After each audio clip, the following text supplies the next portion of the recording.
ஸ்ரீமதே ராமானுஜாய நமஹ. ஆழ்வார் எம்பெருமானார் ஜீயர் திருவடிகளே சரணம். ஆச்சாரியன் திருவடிகளே சரணம். திவ்ய தேச அனுபவத்தில் 7 திவ்ய தேசங்கள் அனுபவித்து அடுத்ததாக 8வது திவ்ய தேசம் திருப்பேர் நகர். திருப்பேர் நகரான் என் நெஞ்சிலே எழுந்தருளினவன் நீங்காது உரைகின்றான் என்ன ஆழ்வார் மங்களாசாசனப்படி திருப்பேர் திவ்ய தேசமும் அதிலே எழுந்தருளி இருக்கும் எம்பெருமானையும் சேர்த்து இன்றைய அனுபவம்.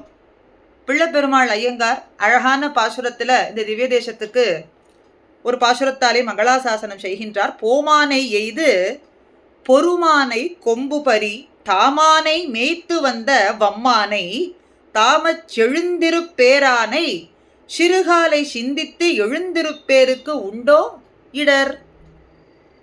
போமானை ராமாவதாரத்துல போக்கு காட்டி ஓடிய மாயமான் மாரீச்சன் அவனை வீழ்த்தியும், பொறுமானை கொம்புபரி கிருஷ்ணாவதாரத்துல எதிர்த்து வந்த குவலையா பீட்டம் என்கின்ற யானையினுடைய தந்தங்களை பறித்து அதை வீழ்த்தினதும், தாமானை மேய்த்து வந்த அம்மானை பசுக்களை மேய்த்து வந்த அம்மானை சுவாமியானவனை பசுக்கள் மேய்த்து உவப்புன்னு சொல்றது படிக்கு உவப்போடு பசுக்களை மேய்க்கிறதையே தன்னுடைய தொழிலாக கொண்டு இருக்கக்கூடிய எம்பெருமான் மேய்த்து வந்த அம்மானை தாமச் செழுந்திருப்பேரானை மகிழ்ச்சியோடு உகந்து திருப்பேர் நகர் என்கின்ற திவ்ய தேசத்திலே எழுந்தருளி இருக்கக்கூடியவனை பேரானை எழுந்திருக்கும் திருப்பேரானை சிறுகாலை சிந்தித்து எழுந்திருப்பேருக்கு சிறுகாலையிலே சிற்றம்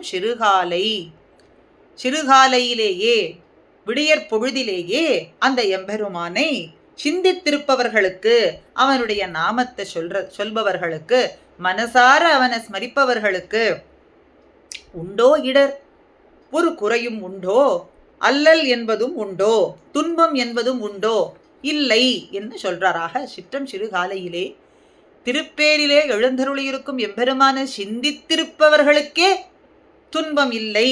துன்பம் என்பது எப்படி வரும்? துன்பம் என்பது நம் வினைதான் எப்படி வரும்? வினையானதும் ஒன்று உண்டோ அப்படின்னு சொல்றது போல இங்கே காட்டி கொடுக்கிறார்.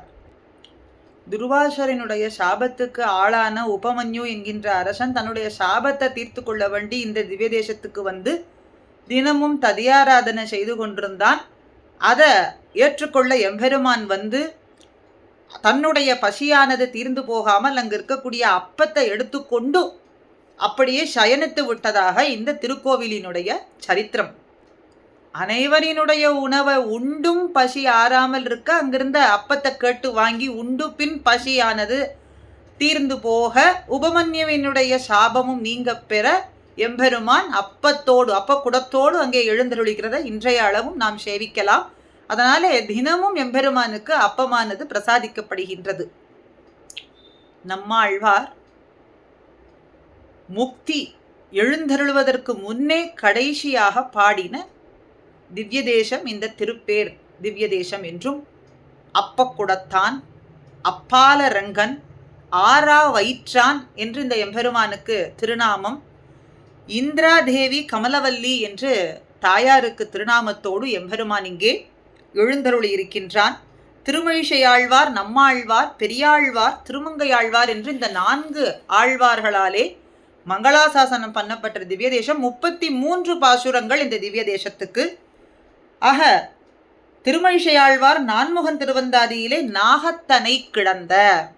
நாகத்தனை கிடந்தங்கிற ஒரு பாசுரத்திலே இந்த எம்பெருமானை மங்களாசாசனம் செய்கின்றார். நம்மாழ்வார் 10 பாடலாலே 10ஆம் பதிகத்தில், திருவாய்மொழி 10ஆம் பதிகத்தில் இந்த திவ்ய தேசத்துக்கு மங்களாசாசனம். பேரே உரைகின்ற பிரான் இன்று வந்து பேரேன் என்று என் நெஞ்சு நிறைய புகுந்தான், காரேள் கடலேள் மலையேள் உலகு உண்டும் ஆரா வயிற்றானை அடங்க பிடித்தேனே.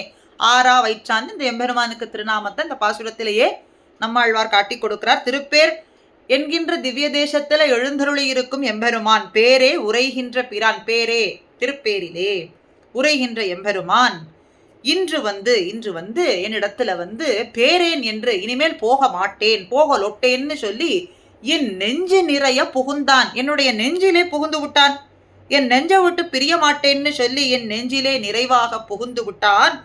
கார் 7, 7 மேகங்கள், கடல் 7, 7 கடல்கள், மலை 7, 7 மலைகள், அத்தனையும் பிரளய காலத்துல உண்ட பின்பும் இவை இன்னும் போராது என்று மன நிறைவு அடையாதவன். அப்படின்னா இன்னும் எப்படி ரட்சிக்கலாம் என்று எண்ணம் கொண்டிருந்த எம்பெருமான் எப்படி அடியவர்களை ரட்சிக்கலாம் என்று நினைத்து கொண்டிருந்தவனுக்கு அவனுக்கு நினைவு உண்டாகும் வண்ணம் அவனுடைய திருவடிகளை நான் பற்றினேனே, நான் அடைந்தேனே.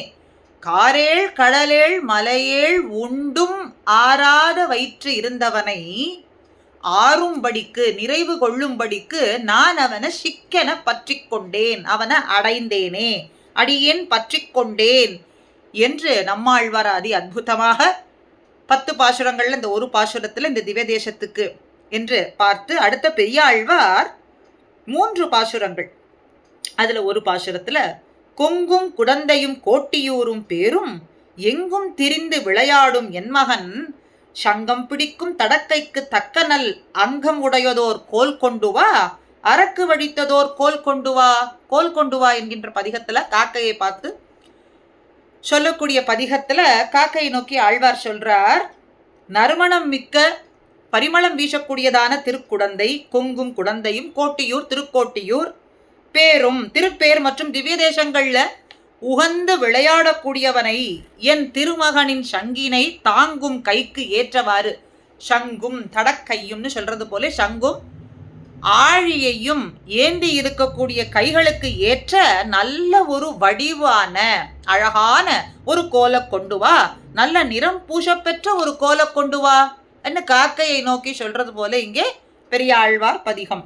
அரக்கு வழித்ததோர் கோல் கொண்டு வா, நல்ல நிறம் கொண்டுள்ளதான ஒரு கோலை கொண்டு வா அப்படின்னு திருமங்கையாழ்வார் அதிகமான பாசுரங்கள், பெரிய திருமொழி, திரு நெடுந்தாண்டகம், திருக்குறுந்தாண்டகம், பெரிய திருமடல், இப்படி பல இடங்களிலே இந்த திவ்ய தேசத்தை பற்றி மங்களாசாசனம் செய்திருக்கார். ஒரு பாசுரத்துல பெரிய திருமொழியிலே வெண்ணைதான் அமுது செய்ய வெகுண்டு மத்து ஆய்ச்சி ஒச்சி கண்ணியார் குறுங்கயிற்றால் கட்ட வெட்டென்னு இருந்தான் தின்னமாமதில்கள் சூழ்ந்த தென் திருப்பேருள் வேலை வண்ணனார் நாமம் நாளும் வாய்மொழிந்து உய்ந்தவாறே.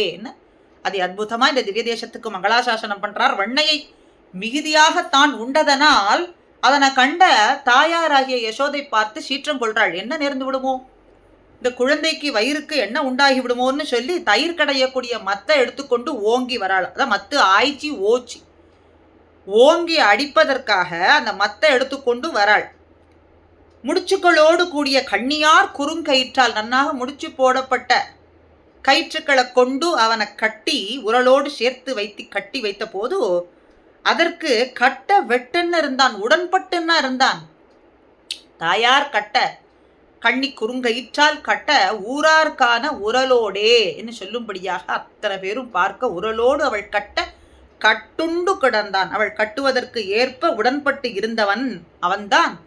பெரிய மதில்களாலே சூழப்பட்ட திண்ணமா மதில்கள் சூழ்ந்த தென் திருப்பேருள், தென் திசையிலே இருக்கக்கூடிய திருப்பேர் நகரிலே வாழும் வேலை வண்ணனார் கடல் நிற வண்ணம் கொண்டுள்ள எம்பெருமானினுடைய நாமத்தை நாளும் நாமங்கள நாளும் வாய்மொழிந்தேன் உய்ந்தவாறே, உய்வதற்கு நாளும் நாமத்தை சொன்னேன். திருப்பெயர்களை தென் திருப்பேரையிலே எழுந்தருளியிருக்கும் எம்பெருமானுடைய நாமங்களை நான் தினமும் சொல்லினேன்.